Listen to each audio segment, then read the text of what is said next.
Alô, galera!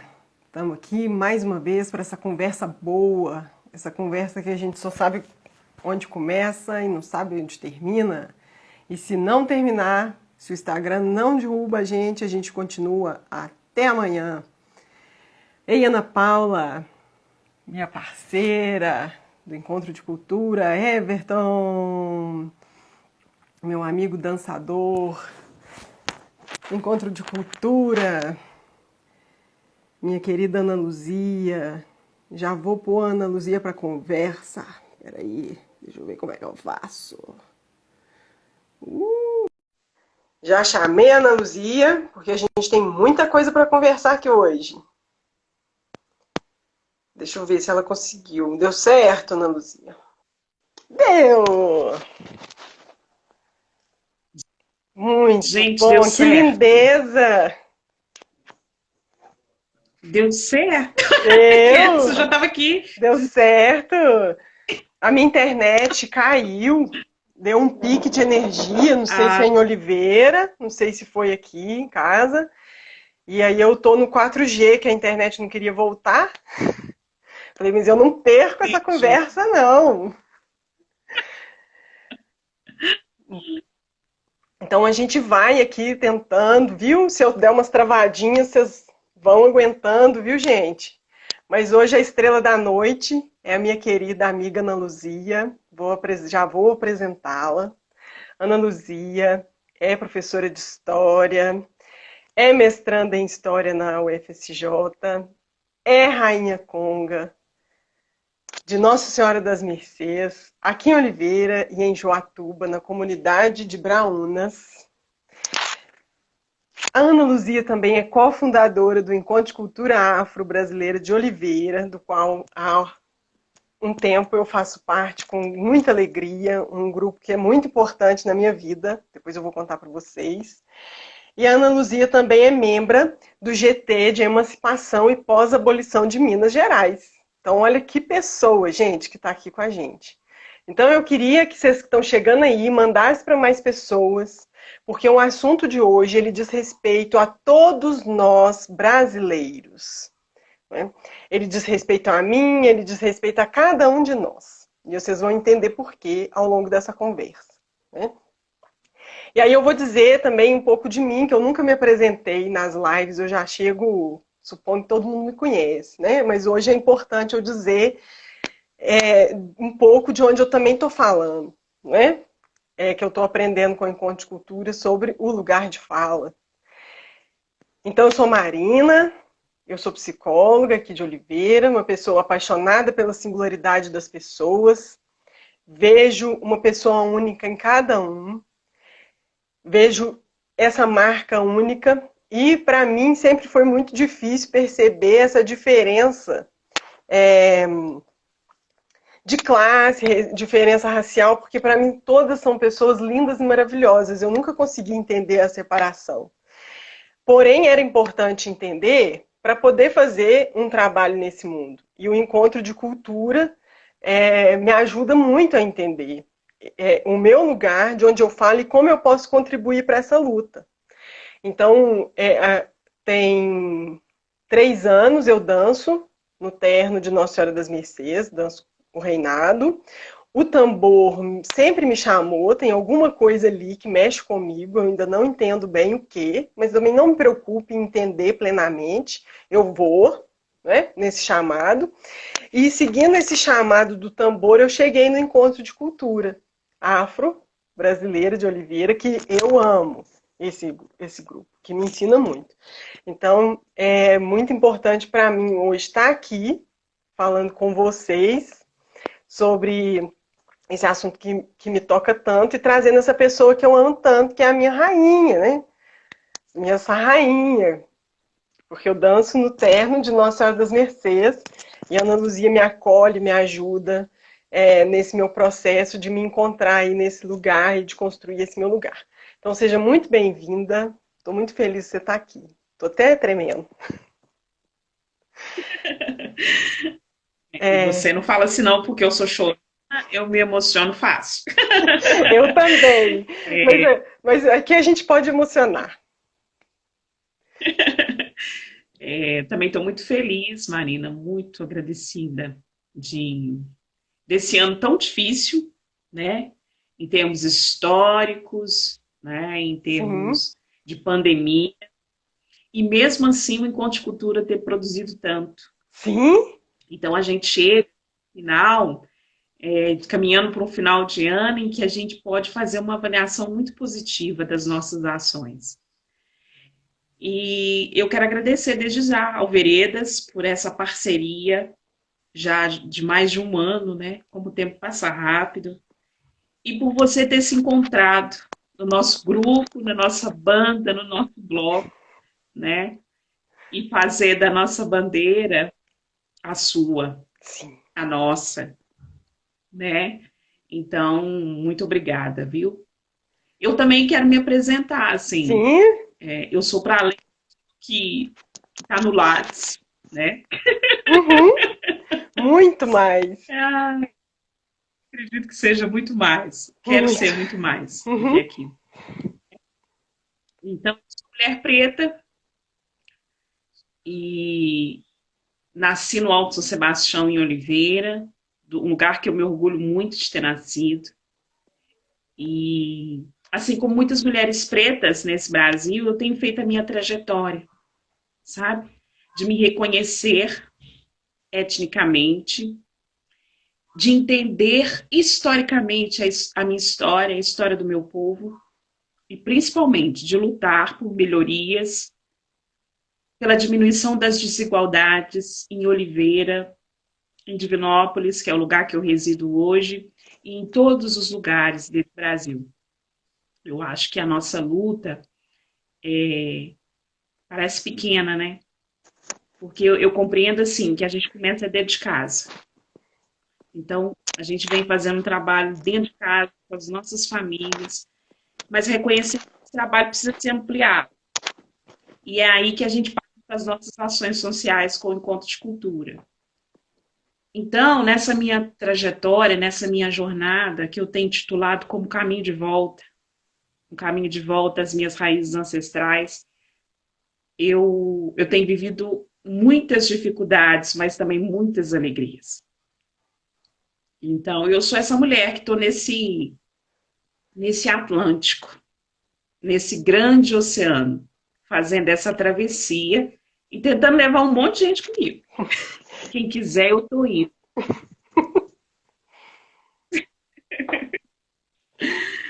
Eu tô aí nesse barco.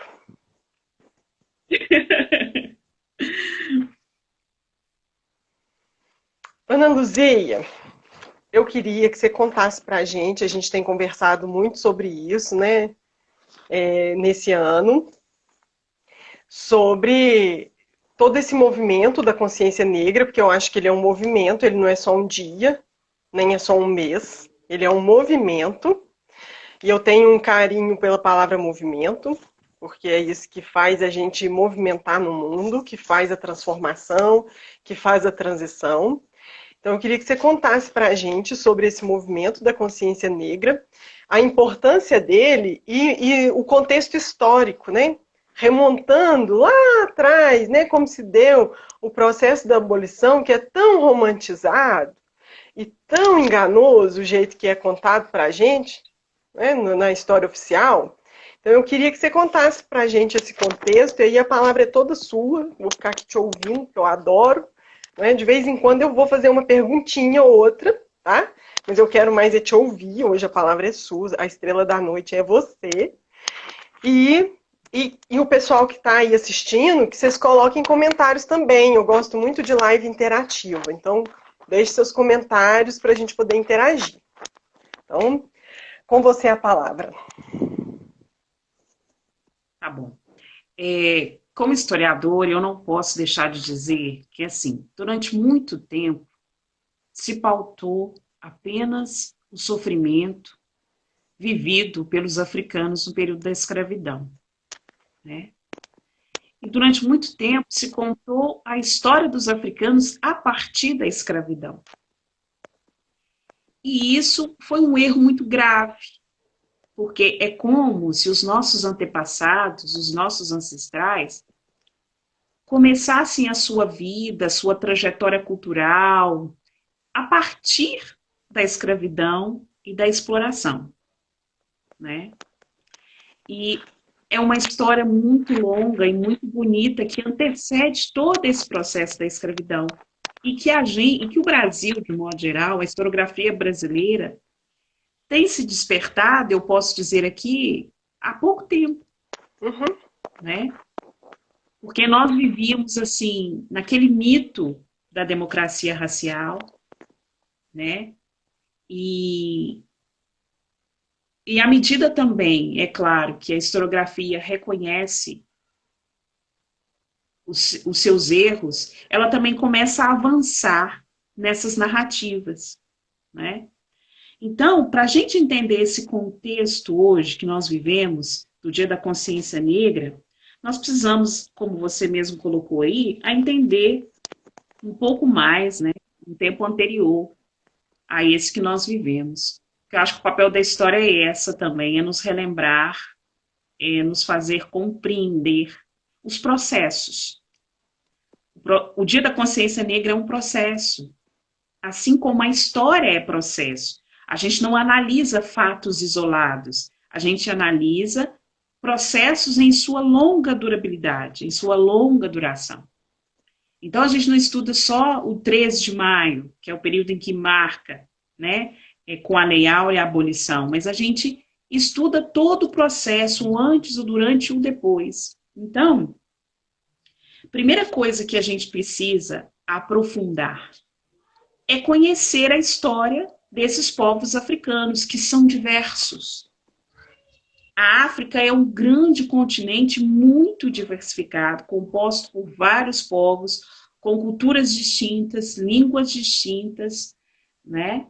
E que muitas vezes é colocado como um lugar único, às vezes com um discurso único, né? E conhecer a história da África é muito complexo, justamente pela sua diversidade, tá?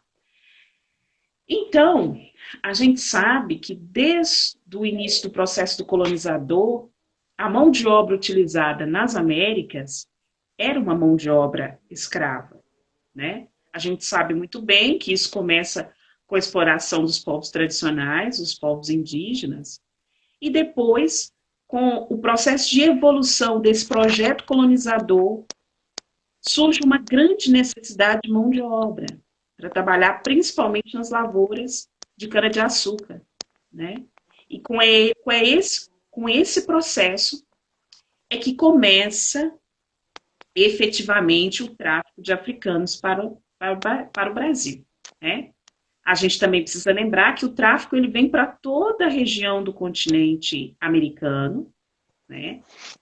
Mas a gente também, a partir do sabe que a partir do século XVIII, a maioria dos escravos que entram para as Américas vem para o Brasil. E esses povos tinham história. Tinha uma cosmovisão muito diferente da europeia. E há uma intenção no projeto colonizador de apagar toda essa cultura, de apagar a história desses povos africanos. E de que forma? Humanizando esses povos. Então, gente, há 132 anos atrás, os nossos ancestrais não eram considerados gente, nem sequer gente. Os africanos eram entendidos como coisa, como objeto. E isso não é uma realidade distante de Oliveira, sabe, Marina? Porque quando a gente conversa sobre essas coisas em Oliveira, as pessoas acham que existiu escravidão em Oliveira, que essa realidade não é uma realidade que faz parte da história de Oliveira. Não faz, porque a história dita oficial ainda não contou isso. Ou contou de forma muito insignificante. Mas, recentemente, eu tive acesso a documentos que estão no cartório de Morro do Ferro que comprovam que os africanos que vieram ser escravizados na região de Oliveira eram vendidos junto de outros itens, como boi, como vaca, com qualquer outra coisa. Então, os nossos antepassados, eles eram vendidos como coisa. Isso é uma realidade. Apesar de a história contemporânea e o cenário político no Brasil apontar para uma linha muito forte de negacionismo, né? Há uma onda de negacionismo muito forte no Brasil, negando a escravidão, negando o golpe militar, negando a própria ciência, né? Mas esses dados que eu trago são dados científicos, né? Que a gente pesquisa muito para compreender um pouco como é que foi esse processo. Então, os povos são arrancados desse continente, são escravizados em várias regiões da América, mas de forma muito especial. Vou dizer especial porque a escravidão no Brasil, o Brasil foi o último país da América a abolir a escravidão. Então, quando eu falo que houve uma intenção de apagar essa cultura, e durante muito tempo a historiografia tratou como apagada, a verdade não é bem essa. Porque se nossos povos ainda resistem, tantas culturas ainda se mantêm no nosso país. Pela força desses povos africanos escravizados, é porque eles resistiram todo o processo de escravidão e continuam na atualidade resistindo. Né? Eu até quero aproveitar, vou ter que falar uma coisinha. Eu acho que para manter o poder mesmo, precisa, né, quem quer ficar nesse lugar, a sujeita, né, tira a condição de sujeito daquela pessoa, daquele que era um sujeito.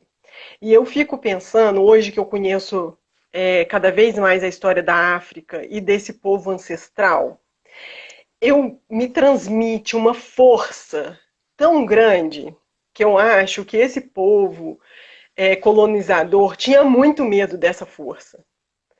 Porque eles sabiam que se eles não apagassem essa subjetividade com muita tirania, eles não teriam conseguido escravizar esse povo. Porque é um povo muito forte, é um povo muito alegre.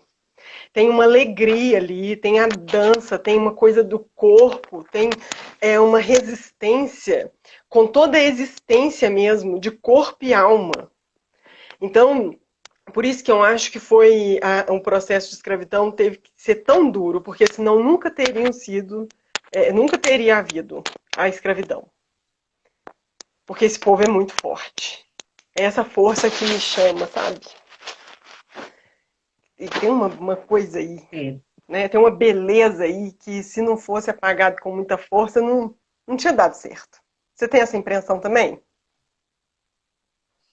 Eu não só tenho a impressão, como eu sinto e percebo, né, por meio dos estudos, o tempo todo, a resistência desses povos, né? É por isso que no início da minha fala eu disse que durante um tempo a historiografia registrou e marcou muito essa questão do sofrimento, da submissão, mas não foi assim, né? Não foi assim. Em alguns, uma escravidão muito distinta, muito distinta. É claro que eu não quero aqui amenizar o sofrimento que os povos africanos viveram durante a escravidão. Longe disso. Eu acho que a gente precisa relembrar isso todo o tempo. Relembrar para a gente não esquecer. Tá? Mas, ao mesmo tempo, a gente precisa contar novas narrativas que realmente existiram de uma resistência, de uma sobrevivência a toda essa opressão. E que é de uma criatividade, não é? A capoeira, uma forma de resistência, não é? O próprio reinado é uma forma de resistência, não é? Em que se fazia um semblante de que entrou no jogo do colonizador e fazia o seu trabalho aqui, ó, não é? Igual mineiro mesmo, comendo pelas beiradas. Então, é de uma criatividade, de uma sabedoria, não é? De um saber fazer. Na psicanálise a gente chama de saber fazer. Eu já conversei isso com o Jailson, né? Parece que tem um saber fazer aí diferente, sabe? Sabe jogar o jogo aí, no bom sentido da palavra, para resistir, mas infelizmente, se não tivesse tudo isso, eles não precisavam ter resistido. E eu lembro do Sérgio Pererê uma vez, a gente conversando pelo Messenger, ele falando assim, que tá bom, resistir é interessante, mas que a gente precisava ir além do só resistir, mas também viver. E aquilo me deixou marcada, sabe? Eu falei assim, não, pior que é mesmo, né? Tá passando da hora de não resistir, mas viver, né? Existir, né? Não só resistir. Então a minha luta é de que todo mundo, cada uma das pessoas, mas principalmente cada um dos negros possam existir nesse mundo, né? Com seu jeitinho de ser, tão único e singular, joia rara. Que eu acho que todo mundo é joia rara, porque a gente é um único, não é? Então eu fico impressionada que eu falo assim, gente, tá passando da hora. Até quando que vai existir essa coisa tão demodê, tão ridícula? Que chega, pra mim é ridículo. Assim, eu fico meio indignada, vocês me perdoem, gente. Agora mesmo eu saio das estribeiras aqui nas palavras. Mas continue, minha querida. Assim, eu te conheço o suficiente para entender a sua indignação. Mas eu acho que a dificuldade está justamente da gente compreender esses processos históricos e de buscar esse conhecimento, que eu acho que é uma coisa que o Encontro de Cultura tem. Eu acho que buscar um conhecimento, porque a partir do momento que a gente busca um conhecimento sobre quem eram os nossos ancestrais, porque ao contrário do que a maioria da população ainda pensa, mesmo a historiografia hoje tem demonstrado caminhos diferentes, narrativas diferentes, pensam que esses escravos se sujeitaram e submeteram todo o tempo à escravidão, que eles não resistiram. Uhum. Ou pior, que eram povos sem cultura, ignorantes, não é? Para longe disso, né? A gente já sabe que a maioria dos africanos que vieram para o Brasil tinha ofício, falavam várias línguas, né? A gente tem também registros de reis e rainhas, que eram reis e rainhas no seu continente e que foram escravizados aqui em território brasileiro. Então, nós não estamos falando de qualquer pessoa, de quaisquer pessoas, né? Dentro dessa nossa lógica europeia, porque uma coisa que a escravidão, que o processo colonizador deixou muito marcado na nossa história, é que a gente comprou muito fácil o projeto de colonização. E até hoje, a gente ainda vive dentro desse projeto. Uhum.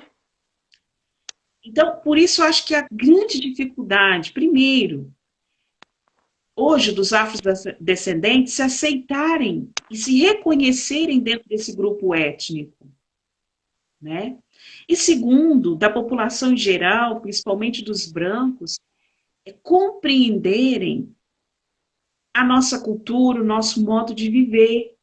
Porque a cosmovisão dos povos que constituíram, que ajudaram a constituir a nossa identidade, é uma cosmovisão muito diferente da europeia, né?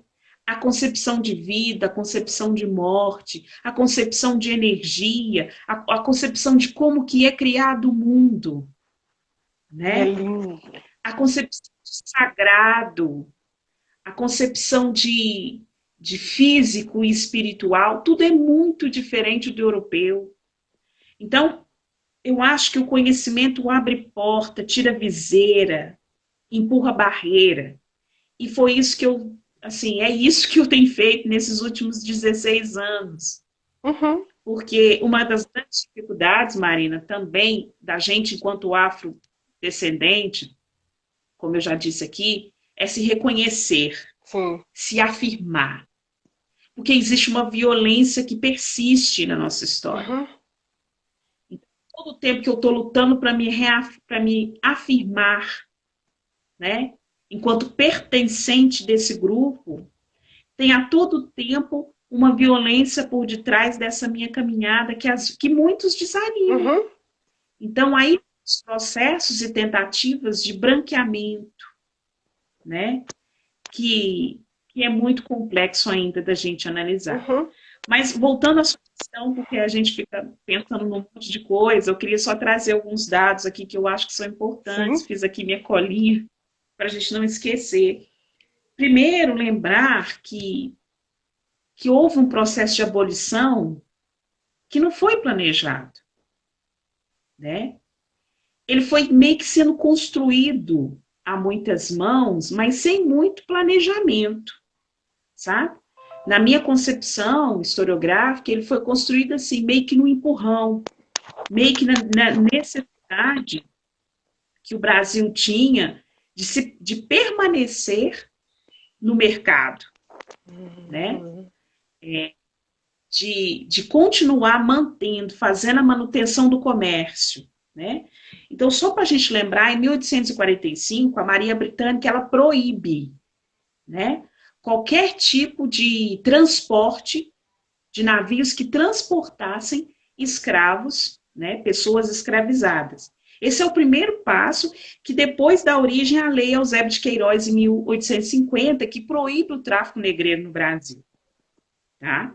Mas é bom a gente lembrar que em 1850 se proíbe o tráfico, mas depois da proibição do tráfico, há dados históricos de que entraram mais escravos no Brasil a partir da proibição. Isso mesmo. E aí, em 1871, começa uma campanha, né? Na verdade, é outra questão que, assim, o nosso tempo é curto para pensar em tanta coisa, mas, assim, o projeto abolicionista, ele começa a ser notado a partir de 1870. Mas se a gente for pensar que os próprios africanos escravizados, os afros brasileiros escravizados, já faziam as suas ações abolicionistas. Se a gente for estudar as revoltas, os quilombos, e aí eu não estou falando só do quilombo dos Palmares, mas tantos outros quilombos que existiram no Brasil, esse processo abolicionista ele já era feito pelas mãos dos próprios escravizados. Sim. Porque a gente ainda fica com aquela ilusão de aparecer um homem branco, uma mulher branca, que vai criar um projeto que vai libertar os escravos. Eu acho que a gente precisa estudar um pouco mais para reconstruir essas narrativas, né? Então, o projeto abolicionista, ele começa desde quando começa a escravidão no Brasil. Uhum. No entanto, dentro dos dados tidos como oficiais, que dão norte, né, a esse processo todo, em 1871, abrange a campanha abolicionista e surge, na verdade, é feita a promulgação da Lei do Ventre Livre, que é feita em 1871. Depois, em 1885, vem a lei da Lei do Sexagenário, e só em 1888 é que vem a Lei Áurea. A Lei do Ventre Livre e a Lei do Sexagenário são leis que, assim, não tinha muito sentido, né?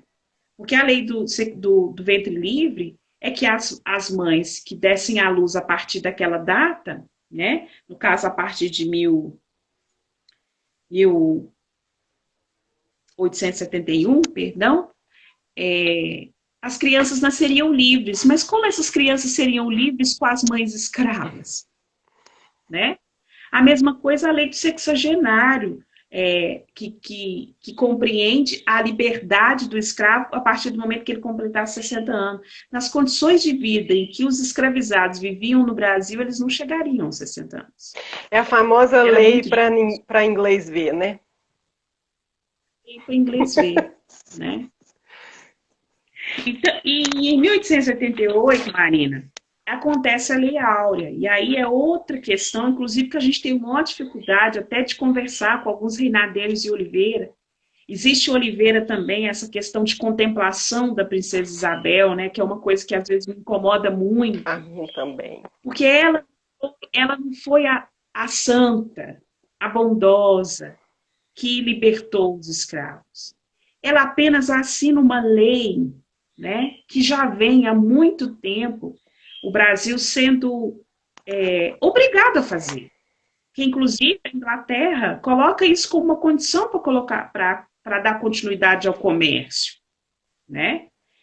Eu compreendo também, entendo, tenho conhecimento que há várias narrativas sobre a Princesa Isabel, inclusive que ela compõe um grupo abolicionista, né? Aí a gente precisava de mais tempo para pensar nessas várias versões, né, e várias constituições que era a Princesa Isabel, mas tratando de forma rasa sobre essa santa que constitui, né, que dá liberdade aos escravos, está para além disso, está muito para além disso. E a Lei Áurea também não é uma lei que dá a liberdade, né, aos escravos. Porque no contexto pós-abolição, a gente sabe que tudo fica muito pior, né? E que dá tudo muito pior, é claro que não, que não havia mais o regime de servidão. Mas a questão pós-abolição, para a sobrevivência dos ex-escravizados, é um cenário muito complexo. A gente tem várias questões que a gente pode pensar. Primeiro é que a maioria tentou uma imigração, tentou sair daquele meio onde era escravizado. Mas como que ele ia viver se ele não tinha direito à posse de terra, né? Ele não tinha condições mínimas, né? Então, de que forma que ele ia viver?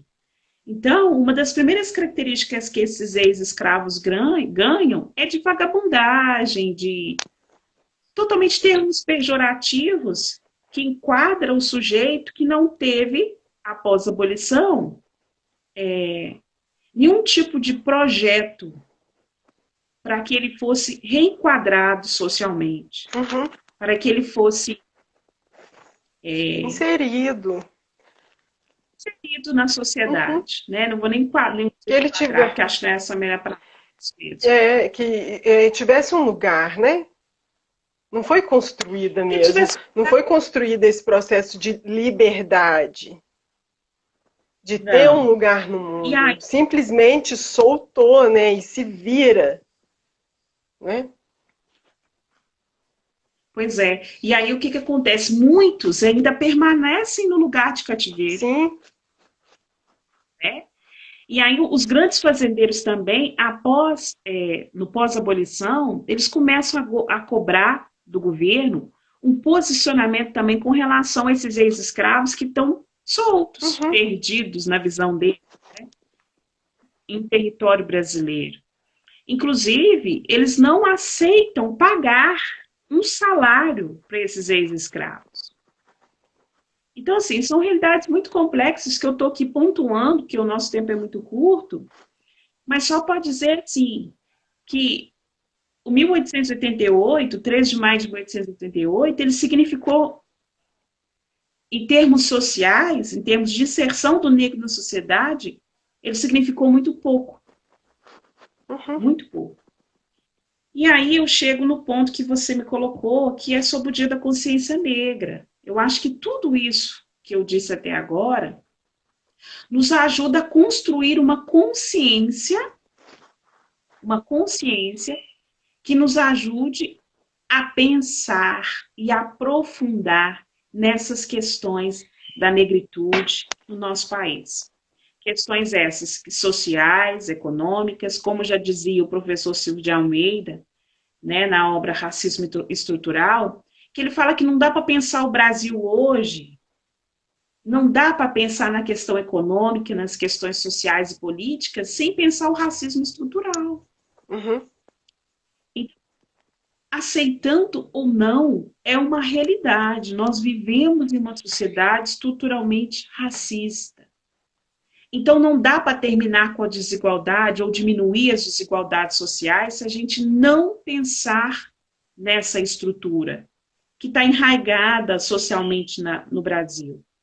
Não dá para a gente pensar política, né? E aí eu estou falando de política em termos filosóficos, mas eu estou falando de política também partidária, representativa, tá? Não dá para pensar sem pensar nessas estruturas. Ou seja, não dá para viver hoje no Brasil se eu almejo uma sociedade mais igual, com mais oportunidades, se eu não pensar nesse racismo estrutural. Então, o Dia da Consciência Negra é um dia celebrado no Brasil sempre no 20 de novembro, que foi criado em 2003, e a partir da lei, né, 12.519, e que é sempre comemorado nessa data porque presume-se que Zumbi dos Palmares, né, que foi o grande responsável pelo Quilombo dos Palmares, um grande líder, que ele tenha falecido nessa data, né? Então é por isso que a gente comemora o Dia da Consciência Negra nesse dia. Mas como você disse também no início da nossa live, consciência negra a gente está entendendo, acho que principalmente esse ano, viu, Marina? Foi um ano que a gente aprofundou muito nas questões de racismo, em que eu acho que as coisas ficaram. Eu não sei mensurar se as pessoas estão mais conscientes. Não sei. Mas foi um ano que a gente talvez que isso esteve como pauta, do início ao fim. Então, eu acho que consciência negra é todo dia. Também acho. Porque só pela formação dessa consciência, que eu torno a dizer, que a partir da busca do conhecimento sobre quem eram os povos africanos, né? Quem são os povos africanos hoje, qual que é a herança deixada por eles no nosso Brasil, né? É que a gente vai conseguir entender como que se deu o processo de abolição, o que, que é que nós perdemos com isso, e o tanto que a gente precisa lutar para que essa realidade, para que essa história seja verdadeiramente reconhecida como ela é, e que nós, sujeitos, pessoas humanas, sejamos reconhecidos pelaquilo que nós acreditamos, pelaquilo que nós somos, e que é muito diferente do projeto do colonizador. Uhum. Por isso que eu acho que é tão importante, mas eu acho que tem um movimento, sim, de conscientização, de mudança aí do modo de olhar. Né? As pessoas têm falado mais, eu não sei se também porque eu estou vendo mais isso, mas eu acho que as pessoas têm falado mais. Eu tenho te perguntado, parece que está tendo uma mudança, né? A gente parece que está mudando alguma coisa aí. Né? Tem gente falando que a gente está numa transição de era, que essa transição não é tecnológica, que ela é uma transição no nível da humanidade, naquilo que nos faz humanos, que a revolução tecnológica já foi. Né? Que agora a transição de era é no nível do humano. Então, se a gente não repensar essas questões humanas, que a Terra, né, a gente tem que resgatar algo disso mesmo, da humanidade minha e de cada um que está comigo. Essa história de que eu vou preocupar só comigo e se dane meu colega, que se dane meu vizinho, isso também não cabe mais nesse mundo. Eu acho que cada vez mais eu tenho visto um movimento de considerar que para estar bom para mim tem que estar bom para todo mundo. Essa lógica do tem que estar bom só para mim, ela é antiga também. Eu tenho trabalhado com empreendedores, eu falo assim, olha, se você está pensando só no seu umbigo, você é empreendedor do século passado. Se você é um empreendedor do século XXI, para estar bom para você, tem que estar bom para o seu vizinho. Né? Né, aqui, ó, tá aqui para lembrar que a gente é único nesse planeta Terra. E eu sempre deixo na minha querida África aqui. De vez em quando eu ponho no Brasil, mas a maioria das vezes fica aqui porque eu estou ressignificando essa África, porque sempre me incomodou ficar passando o lado da miséria, da pobreza, né, daquilo que só falta da África, e aquilo que é belo, a sua criatividade, a sua arte, até para fazer uma casa, né, é artístico. Né? A gente vê os vídeos, né, da construção, as mulheres cantando e construindo uma casa lá na tribo africana, gente, isso é bonito demais. Isso o povo tem que ver. As pessoas precisam conhecer essa África. Né? Só que, assim, quem vai apresentar essa África, acho que somos nós. Nós do Encontro de Cultura, nós engajados assim, né? Porque algumas ONGs, infelizmente, não mostram isso. Elas mostram só o pior. Tem uma pessoa aí que se diz ativista da África, que o segundo story dela, a máscara caiu para mim, né? Ela, eu não sei se eu conto quem é, eu vou contar só por enquanto a coisa feia, né? Que ela coloca Tá. o seguinte, assim, diz que é influencer, tem milhões de seguidores. Eu fico indignada com esse tal de influencer hoje em dia também, né? Influencer de quê? O que faz uma pessoa ser influencer? Então, uma mulher branca, que é embaixatriz de uma ONG, e ela tá num país lá da África que eu não vou lembrar. E ela fala assim: ontem a gente estava na tal cidade, hoje a gente está indo para a cidade fulana de tal, que é um pouco mais civilizada do que a que a gente está agora. Eu escrevi para ela, eu falei assim: como assim? O que você está querendo dizer com civilizado? O que é ser civilizado? Não é? E aí uma pessoa que está aí dizendo que luta pela África, fazer um comentário desses, assim, eu fico tão nervosa com me dá um troço, assim, quando eu lembro do que eu vi lá. Sabe? Eu bloqueei ela, gente. Aqui, ela nem sabe quem eu sou. Eu bloqueei ela. Porque eu fiquei chocada. Chocada. Eu falei, não, a gente precisa muito fazer isso que a gente está fazendo aqui para tirar essa visão. Novamente eu vou usar essa palavra, ridícula, né, que as pessoas têm umas das outras, que as pessoas têm de um povo. Achar que um povo é mais civilizado que o outro, são culturas diferentes e tá passando da hora da gente começar a entender isso, né? Que eu não sou mais culta que outra pessoa, eu sei uma coisa, a outra pessoa sabe outra, eu tenho um jeito de ser, o outro tem outro jeito de ser. E quando a gente começar a entender isso, a gente vai ficar tão rico. Porque é assim que eu me sinto super rica quando eu aprendo lá no Encontro de Cultura sobre a beleza do povo africano. A cosmologia é maravilhosa, você fica assim, que coisa mais linda, que jeito mais lindo de entender o mundo. Então, a gente perde muito quando a gente fica separando, assim, sabe? Quando a gente fica preso no nosso racismo, a gente perde muito. Por isso que eu falei para todo mundo, o que a gente vai falar aqui tem a ver com cada um de nós. Né? Não tem a ver só com o negro, tem a ver com cada um de nós. Né? Então, eu perderia muito se nunca tivesse encontrado com vocês. Eu não, ia ser outra, ia ser muito triste, muito pobre a minha experiência cultural. E eu não falo isso aqui só com vocês, não falo na sua frente, eu falo para todo mundo, o tempo todo. Né? E assim, tem o povo indígena também, que é muito rico culturalmente, mas um dia eu estava falando com a Flávia, né, minha colega. Eu sei que tem muitas causas nesse mundo, mas eu não luto por todas. Né? Eu luto pela causa do movimento negro, porque essa mexe comigo. Não sei explicar porquê, mas ela mexe. Mas todas as causas, eu acho que elas são válidas, a gente perde quando a gente não reconhece a cultura indígena, quando a gente não reconhece as outras culturas todas que tem no mundo. Né? Mas cada um, acho que é preciso ver qual é a causa que te toca, de algum modo. Né? Porque, de algum modo, essa coisa tem a ver com a sua história, eu acho que isso tem a ver com a minha história. Né? Um dia, talvez, eu consiga entender, apesar de que eu ainda não entendo muito bem em que ponto exatamente tem a ver com a minha, Marina, agora falando para a minha história subjetiva, por que essa causa me causa. Né? Mas eu acho que é preciso a gente reconhecer uma causa e lutar por ela. Então, essa é uma causa que eu luto por ela. Porque ela tem a ver comigo. E tem a ver, eu acho que com cada um que está aqui. Né? Você ia falar, eu não deixei. Você falou não. Você falou tanta coisa importante, eu vou tentar pontuar algumas aqui.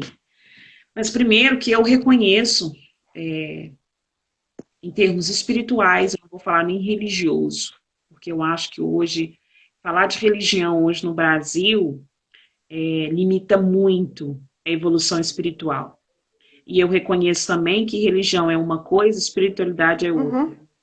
Mas eu acredito em termos espirituais que nós estamos passando por um processo de mudança.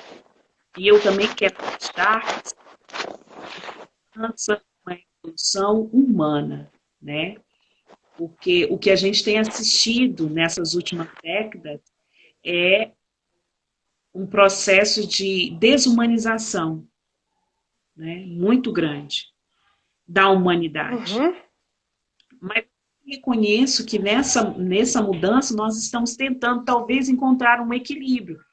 Porque ao mesmo tempo que a gente está vendo em mais discussões sobre racismo, né? Em que a gente está vendo uma produção mais efetiva, mais comprometida em contar a história dos africanos, a história da África, né? Por um olhar diferente, que não seja do colonizador. A gente também vê uma onda, como eu já disse aqui, muito grande de conservadorismo, de negação às diferenças, do próprio negacionismo do conhecimento científico. Então, assim, eu acho que nós estamos em busca de um equilíbrio, e eu quero acreditar que esse equilíbrio chegue e que a gente se torne de novo, se algum dia a gente for, mais humanizado.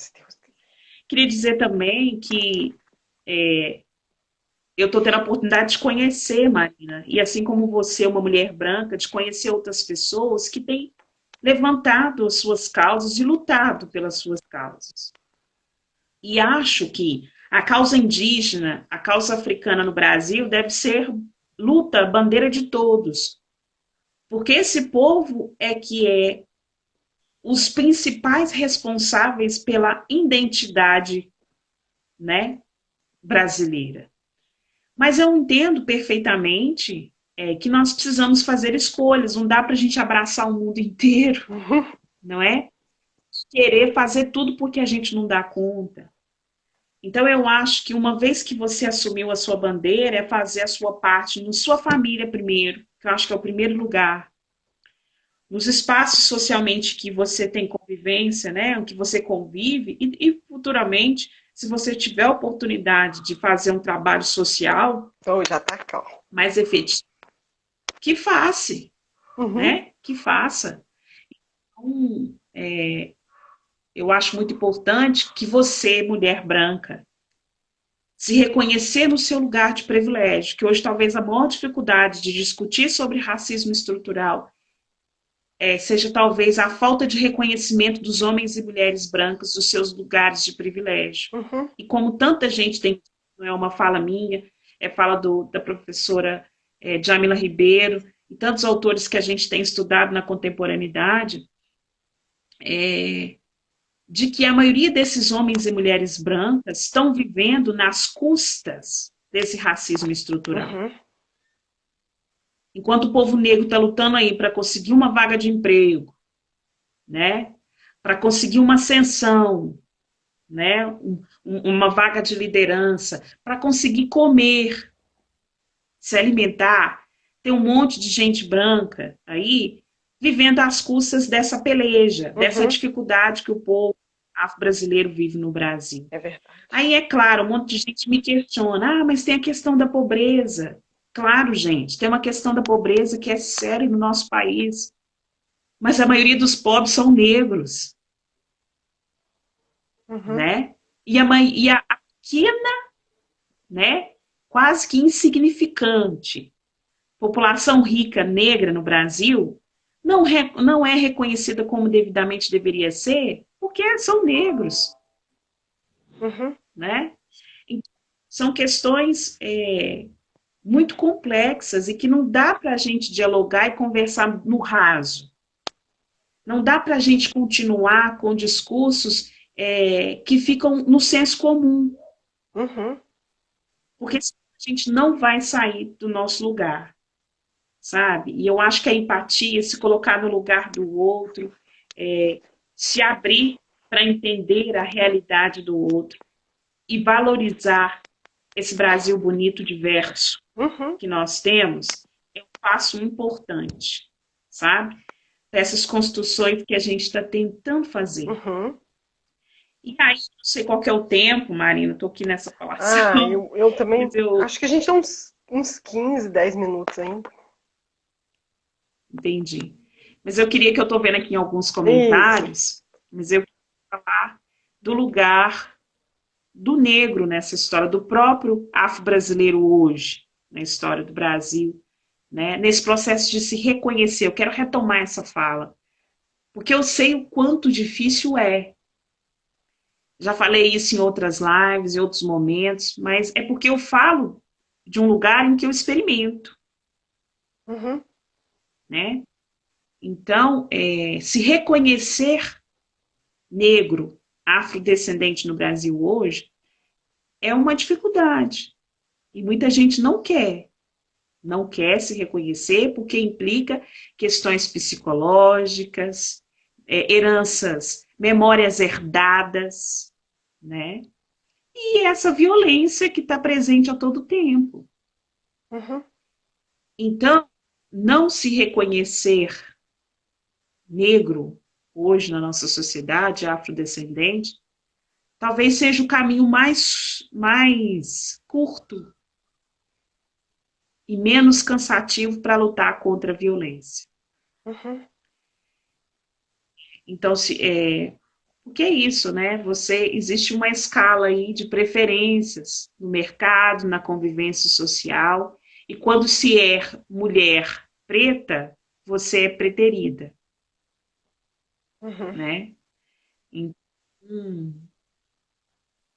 eu acho que existe aí uma dificuldade, imensa ainda de muitos negros afrodescendentes se reconhecerem a partir dessa cultura, porque ainda está presente, como eu também já disse, um projeto, ainda está presente, ainda está comprado, ainda as pessoas estão muito pautadas nesse projeto colonizador.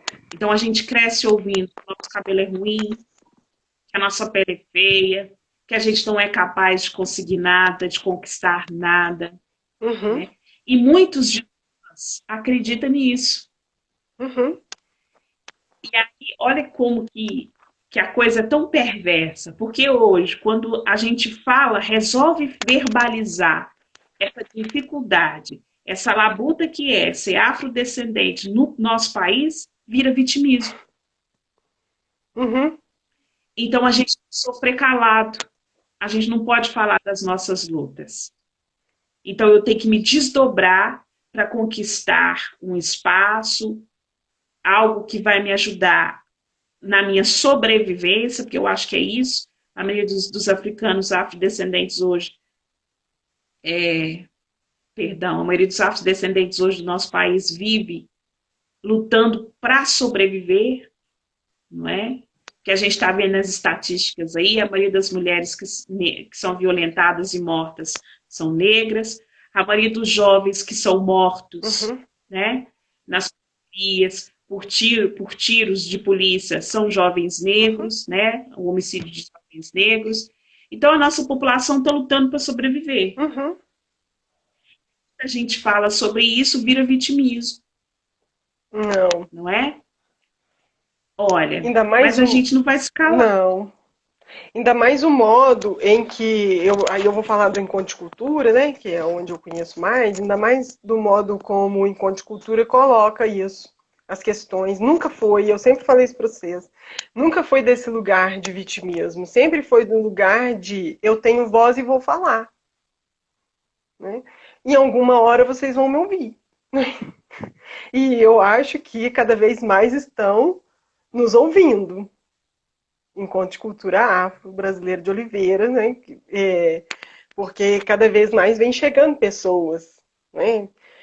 Ou concordando ou discordando, e nessa hora que alguém discorda, né? Aí a gente vê, opa, causei, minha voz foi ouvida. Então, quando a gente começa a perceber um incômodo, aí a gente vê que a gente chegou no lugar certo, né? Então, por isso que eu acho que esse movimento, porque aí o Encontro de Cultura é um movimento, e o movimento da consciência negra, um movimento do reinado, esses movimentos todos, né, eles vão ajudando a gente a trabalhar isso. Tem uma pessoa que falou que é cansativo ter que ficar lutando, né, por respeito. Né? É cansativo ter que ficar falando sempre a mesma coisa. De fato é sim. Mas a gente também não tem falado só disso. Então, o Encontro de Cultura, ele não fala só dessa luta, né? Os nossos encontros traz a história, traz a beleza da cosmologia, traz a beleza do povo africano. E eu concordo, eu não consegui ler o nome de quem fez esse comentário, me perdoe. É a Margarete. Mesmo de óculos, eu tenho que fechar o olho para ler. E aí, o Veredas, né? eu tô fazendo isso aqui no Peito na Raça, das lives, porque eu sempre quis fazer, mas adiava. Até o dia que eu falei, você vai do jeito que dá. Você não vai ficar esperando estar perfeito. Porque esse dia nunca chega, né, o perfeito. Então vai se vira, vira uma gambiarra aqui, né, poder fazer isso aqui acontecer e também de ter coragem de falar, né, porque eu falo demais, mas não tinha coragem de falar aqui na internet, não.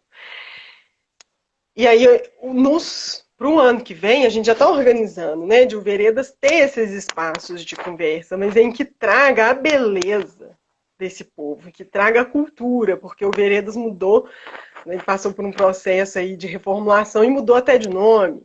Né, agora ele é Cultura, Saberes e Ofícios, Veredas, né, um lugar de cultura, saberes e ofícios. Antes ele tinha uma hegemonia da psicologia e da psicanálise.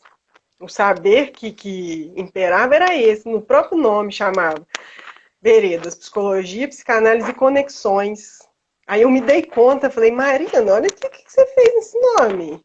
Você colocou um saber hegemônico nesse lugar, mas a pandemia fez a gente poder repensar tanta coisa, teve esse lado bom da pandemia. Uma das coisas que eu repensei foi que o Veredas ele quer ser muito mais do que isso, do que um lugar de um saber só. Ele quer ser um lugar de vários saberes. Tanto é que o nosso lema é: cada um que adentrar por essas veredas será acolhido pela marca única da sua singularidade. Então não pode ter saber hegemônico, não pode ter cultura hegemônica, porque a cada singularidade tem lugar ali. Então, firma esse compromisso aqui, ao vivo, né, de que a gente vai trazer as culturas, né, para os próximos encontros, para as nossas conversas, né? É disso que eu quero falar, é isso que eu quero causar no mundo. Eu quero que o mundo entenda, né, que a gente é diferente e que a gente é bonito porque a gente é diferente. É na singularidade que a gente faz essa composição maravilhosa que é o mundo. E que a gente perde desconsiderando isso. Então, eu entendo que a gente precisa passar para o além, para o discurso além, mas a gente ainda precisa falar desse que está aqui. Né?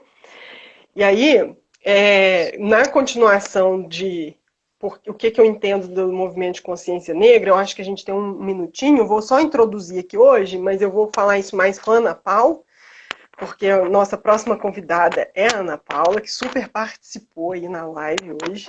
Né? A gente vai falar sobre o afroempreendedorismo.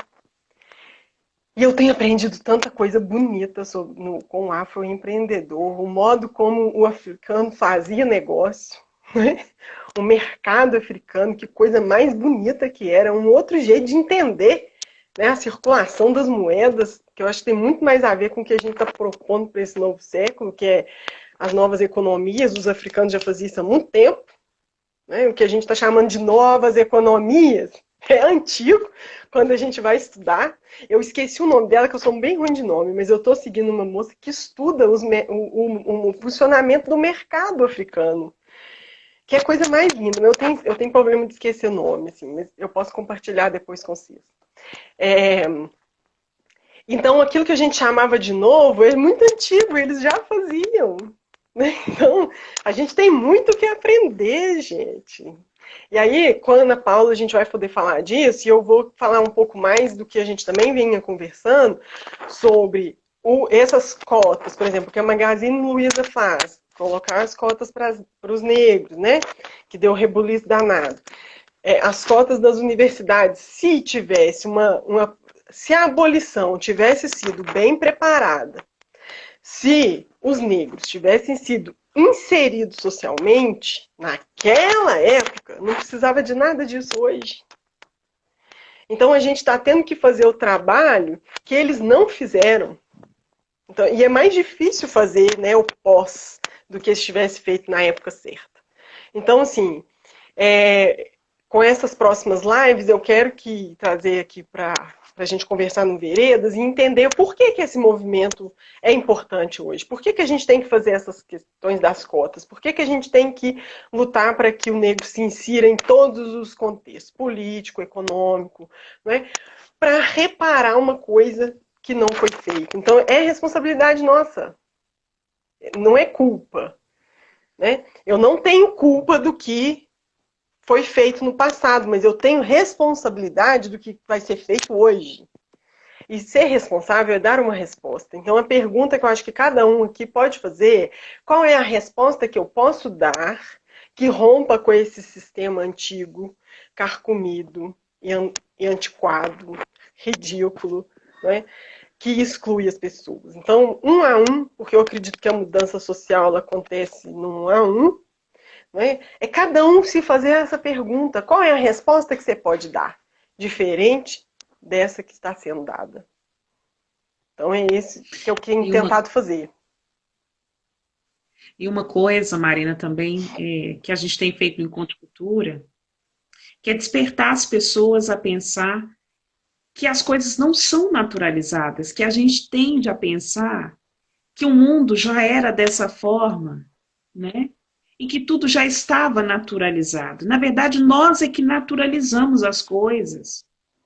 Então, além dessas questões todas que você está colocando, que é uma proposta do Veredas, o Encontro de Cultura também instiga as pessoas a pensar por que o negro não está ainda nesses lugares se nós somos uma população em que a maioria é afrodescendente? Por que as pessoas veem normal, né, o negro estar sempre em lugares de submissão?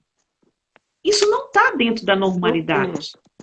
Isso é um processo, isso foi um processo historicamente construído, né, a partir de um projeto muito perverso. Então, a gente precisa sair desse lugar, e é como você disse também aqui anteriormente, eu preciso fazer esse movimento de pensar a sociedade com o outro. Como é que eu vivo uma vida coletiva? Como é que eu vivo em sociedade sem pensar no outro? O outro pouco me importa. Né? Eu acho que é incapaz. Não existe. Não existe capacidade, não existe possibilidade da gente viver se a gente não passar a enxergar o outro na sua totalidade e não quadrá-lo dentro daquilo que eu quero que ele seja. Porque foi isso que o projeto colonizador fez, enquadrar os africanos, ou melhor, acho que nem enquadrou, porque na verdade eles desumanizaram. Mas o que acontece é isso, é tentar enquadrar todas as pessoas num padrão. E como é que cada pessoas com formas diferentes, com pensamentos diferentes, com cosmovisões diferentes, tudo no mesmo formato. Né? Então, eu acho que é sair desse lugar, né, de achar que tudo está naturalizado, que tudo está pronto, que tudo é assim, que tudo deve ser assim e não assado. E desse meu lugar aqui, não é cada dia mais um esforço de, apesar de doer, porque me dói saber que eu tenho privilégio. Eu não queria ter. Eu não queria ter, e o meu. E você não ter, e outra pessoa não ter. Eu não queria isso. Não, isso me dói mesmo. É uma coisa que me cutuca aqui. Né? Eu acho que deve ter sido por isso, foi tão difícil de admitir que eu tinha. Porque doía, sabe? Mas uma vez que agora eu estou entendendo esse lugar, é fazer a pergunta. Então, né? Eu tenho responsabilidade, então o que eu posso fazer com isso? Desse lugar que eu estou, eu posso fazer o quê? Eu acho que aí já vai fazendo alguma diferencinha. Porque eu acredito, não é uma diferença porque eu sou uma pessoa, não, é porque eu acho que é cada um. Eu sempre acreditei no um a um. Se cada um achar que pode fazer uma diferença, vai fazendo diferença. Né? Então, é acreditar, é apostar que a gente pode mudar. Eu sou uma pessoa inconformada de natureza. Eu não consigo conformar com o que é natural. Eu não consigo conformar que sempre foi assim. Tá, mas não pode mudar? Não pode. Pode mudar e está mudando. Eu vejo, eu não sei se eu sou muito iludida, né? Porque eu tenho também um mecanismo de defesa, assim, de me enganar que as coisas estão melhorando, só para eu dar conta da dureza da vida. Né? Por isso que às vezes eu te pergunto, muitas vezes, assim, você também está achando que está melhorando? Às vezes é só meu mecanismo de defesa, né? Para eu dar conta da dureza da vida, eu vou tendendo a achar que está melhorando. Né? Mas eu vislumbro, né, dias melhores. Talvez eu não veja, infelizmente. Mas eu espero que os meus e que os seus vejam, né, esses que virão, né? Hoje um menino falou assim, essa mudança, uma mudança qualquer que ele estava falando no atendimento. Essa mudança é lá para 2200, me deu um troço, falei assim, 2200 eu não tô aqui não. Isso podia acontecer um pouco antes para eu poder ver, né? Mas é assim, vai continuar, a história da humanidade vai continuar e eu espero que cada vez melhor por causa desse movimento que a gente se propõe a fazer. Né? E que o Veredas é muito feliz em ser parceiro do Encontro de Cultura. É um dos principais parceiros do Veredas. Isso. Nós também somos muito... Deixa eu ver o tempo aqui. Eu acho que realizados, acho que a palavra é essa, de ter hoje em Oliveira parcerias, são poucas, mas parcerias que nos instigam a continuar, sabe? Eu acho que o Veredas é isso. Ele nos ajuda a fazer esse movimento, né? E nos alimenta para ajudar a fazer esse movimento, que eu acho que é tão importante que muita gente em Oliveira acha desnecessário por as questões históricas que eu já apontei, por um grande negacionismo, mas ao mesmo tempo eu fico pensando assim, olha como é que está tão naturalizado, né? Com uma festa do Rosário, um reinado, que existe há mais de 200 anos numa cidade, com a potência que é, né? E as pessoas não se perguntarem de onde vem isso, de onde vem essa força, e simplesmente desconsiderar a presença e a força africana que existe nesse município, da qual nós carregamos, né? Nós herdamos, e que às vezes a nossa valorização fica na superficialidade, ou fica na futilidade. Então, o Encontro de Cultura Afro-Brasileiro de Oliveira, ele é um encontro, um movimento, uma ação que busca produzir conhecimento, buscar conhecimento, para valorizar as nossas raízes africanas e afro-brasileiras. E também, a gente hoje também serve, eu acho, como um apoio a tanta gente que tem nos procurado, tantas denúncias de racismo que chega até nós, e tanta gente que reconhece no encontro de cultura uma ponte, um apoio, para se reconhecer como negro, sabe?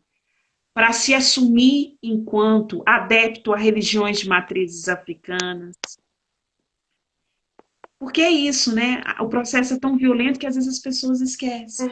Não é que esquecem, as pessoas se sentem desconfortáveis de se assumir nesses lugares. Então, a gente está muito feliz do Encontro de Cultura, há 8 anos em Oliveira, fazer esse trabalho. Né? E agradecemos sempre a parceria do Veredas e de tantas outras pessoas que nos ajudam aí nessa caminhada. Isso. Acho que a gente vai ter que despedir, porque ele não está me avisando que está caindo. Mas vai que cai na nossa cara, Tá, né? É ruim, né? Então eu queria agradecer, te agradecer demais, minha querida, minha rainha, essa rainha que me ajuda tanto, que me ensina tanto. Queria agradecer a cada um do Encontro de Cultura que está aqui, a cada um de vocês que escreveram, participaram, e eu não consegui ler tudo, porque ou eu escutava na Luzia, ou eu lia, e aí eu ficava assim, tentando dividir um pouquinho, acabei não conseguindo ler todo mundo. Mas vamos continuar essa conversa sempre e vamos trazer todos os saberes que vocês têm, traz para cá. Né? O Veredas ganha muito com cada um que entra aqui. Né? Então, eu, Marina, ganho também. Muito, muito. Né? E é isso, Sônia, a gente não nasceu escravo, então a gente não vai continuar sendo, né? E a gente vai se libertar dessas amarras subjetivas e sociais que hoje ficaram, né? Então essa é a nossa luta. Então eu queria te agradecer e agora você pode despedir. Eu quero também agradecer a todo mundo que ficou aqui, eu também vi tanta gente, amiga que passou aqui, tantos colaboradores, pessoal da coordenação do Encontro de Cultura, meus filhos da Guarda das Mercês, que eu considero meus filhos, me tiram a bênção aqui. Deus Nossa Senhora, Dandalunda, que abençoe a todos. E que nós tenhamos um dia de consciência negra todo dia, Todo dia. né? Que a nossa consciência se desperte todo dia, que a gente se coloque no lugar do outro, que a gente busque aprofundar nosso conhecimento, para que a gente possa respeitar toda a diversidade que é maravilhosa nesse nosso país. Um grande abraço para o Veredas, um grande abraço, minha amiga, minha companheira, e a gente se encontra aí por aí. Sim. Um grande beijo para todos. Boa Boa noite. noite. Salve Maria. Ah, semana que vem tem mais, gente. Semana que vem tem live Ai. do Encontro de Cultura para falar sobre... Eu esqueci o título, eu não notei. Semana que A live do Semana Encontro que vem de Cultura. nós vamos falar. Isso. Nós vamos falar sobre a questão da mulher no exercício, né, do gerenciamento da máquina pública, tá? Lá no Facebook do Encontro de Cultura. Amanhã também a gente tem encontro com os alunos da Escola Mário Campos e Silva para falar desse Dia da Consciência Negra. E a gente lá vai aí nesse mês de novembro com muitas atividades para encerrar esse ano produtivo do Encontro de Cultura. Muito bom, muito bom. Então a gente encontra de novo semana que vem, viu, pessoal? Tá bom. Então, um beijo. Um grande abraço. Obrigada. Nada. Eu que agradeço.